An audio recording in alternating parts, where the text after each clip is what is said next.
Hello. Good morning everyone. It's Wednesday early morning. Dumating. Kakaano ka lang. Dadating na yung soil na in-order ko. Ayan, para sa topping, para sa pagtatanim. So, napakalamig ngayon dito. Minus 4 degree. Minus 4 degree and it's freezing. Ayan, kitang-kita naman sa greenhouse ko. Ayan, nasa loob nag-crystallize. Ayan, oh. Nag-freezing talaga. Yung mga tanim is nag-freezing.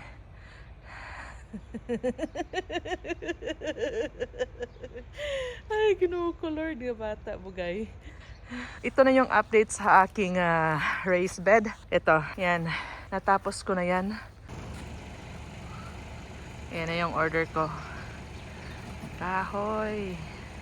Ay, kahoy. Soil.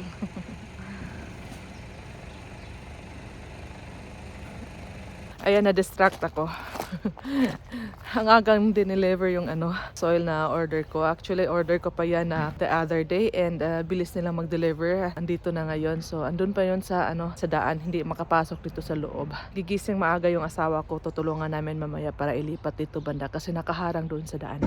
Na yung garden na raised bed ko, supposed to be itong raised bed na to is 30 cm high. Pero naisipan ko na i-divide sila sa dalawa. Ayan, para marami akong raised bed na mapagtaniman. And chinek ko yung soil dito sa ilalim, which is okay naman siya. Hindi siya mabato, hindi ganun katigas yung soil. Unlike doon sa likuran talaga na mabato talaga yan dyan banda.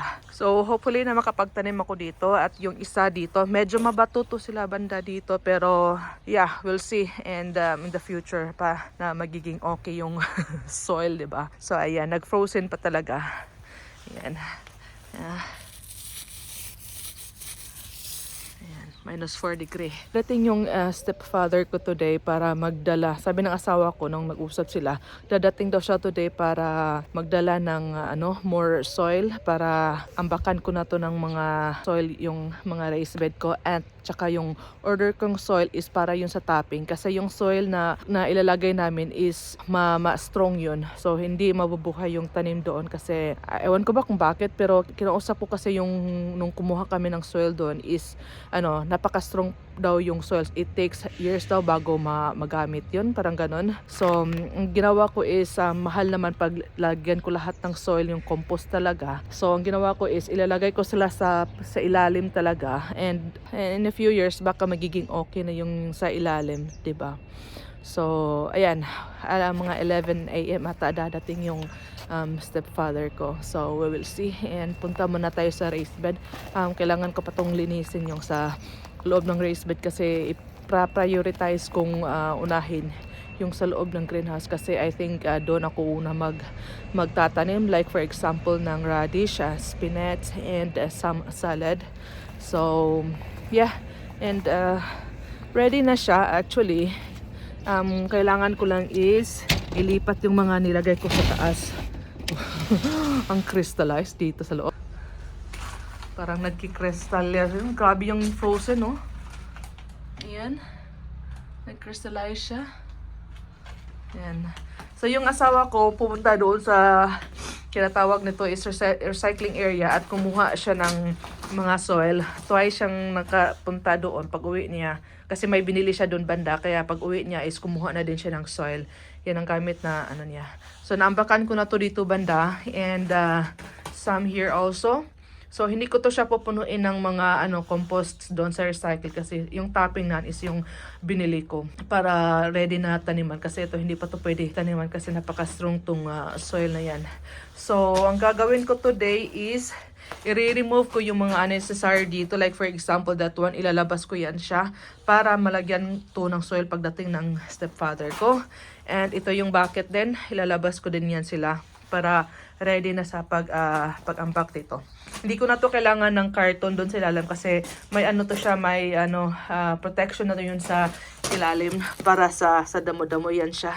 Nilagyan ko lang ng bato sa ilalim para medyo mainit-init din sa ilalim. Pero hindi nga masyado marami yung bato pero okay na yan. So, pero doon banda naglagay ako ng carton para pampatay ng mga damo-damo.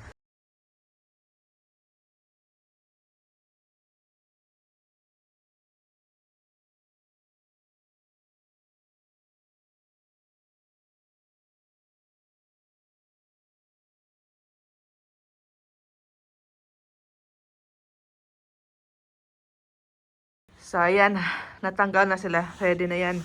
Ambakan ng mga soil pagdating ng ano ko, stepfather. And you know what guys, may sad akong news. Ito, yung aking onion. Nilabas ko kasi sila dito sa greenhouse 2 days ago. And nakalimutan ko silang ibalik doon sa loob ng bahay pagkagabi. Nilabas ko kasi sila kasi masikat yung araw. Supposed to be, dadalhin ko sila ulit sa loob ng bahay. Kaso nakalimutan ko, the night that day, nag minus 11 degrees Celsius. So, lumabas ako agad dito nung pagkagising ko. Tapos nilagay ko sila sa loob ng mini greenhouse nung nandito pa. Pero, nung hinawakan ko talaga sila as in frozen na frozen sila. So isip ko talaga mamamatay sila. Kaya may ibang natitira dito. Ayan. Kawawang kawawa. At ito, ilan lang yung nag-survive. Oh, ayan, patay talaga sila. Tapos yung aking heart cabbage, ayan, namatay din. So, yeah, sad to say. And ito yung pak choy.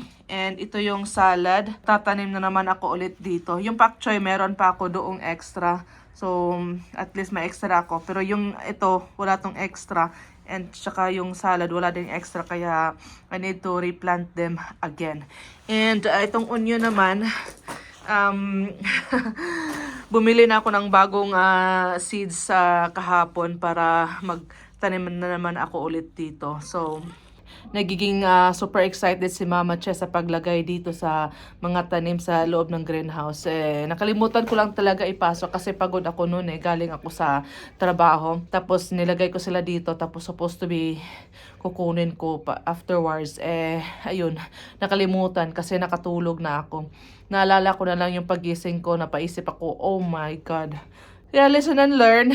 Alam ko naman talaga magpo-frozen that day kasi kaso nga lang nakalimutan ko lang talaga na ipasok sila sa loob ng bahay ulit. Kasi dito sa loob ng greenhouse, mainit na dito kahit na malamig sa labas pag daytime, umiinit dito. Like for now nasa 10 degrees dito sa loob.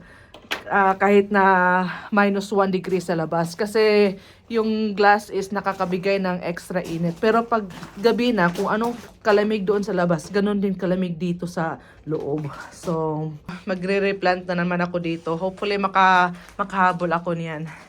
And next na gagawin ko, dito yung salad ko. Maglalagay ako ng cover dito. Hopefully na mag-survive yan sila mamayang gabi.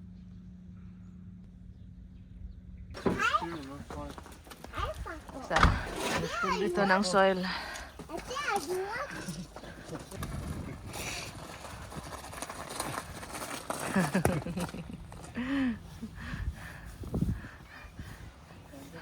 So ayan, tinulungan ako sa mga soil ng aking stepfather at saka yung asawa ko.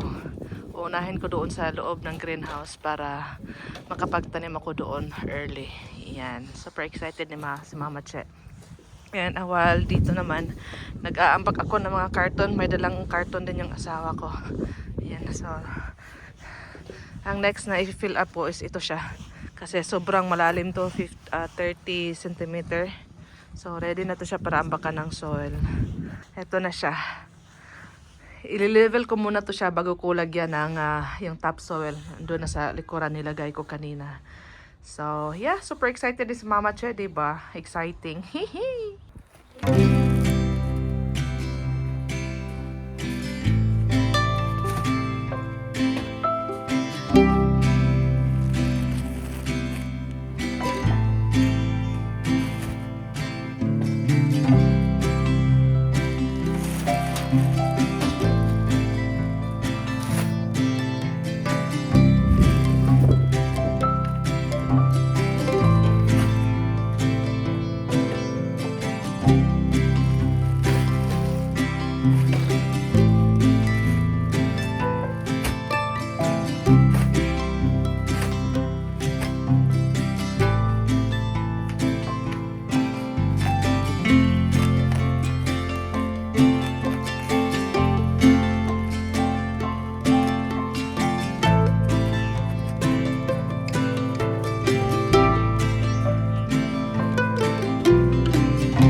Ito na yung raised bed sa loob ng aking greenhouse.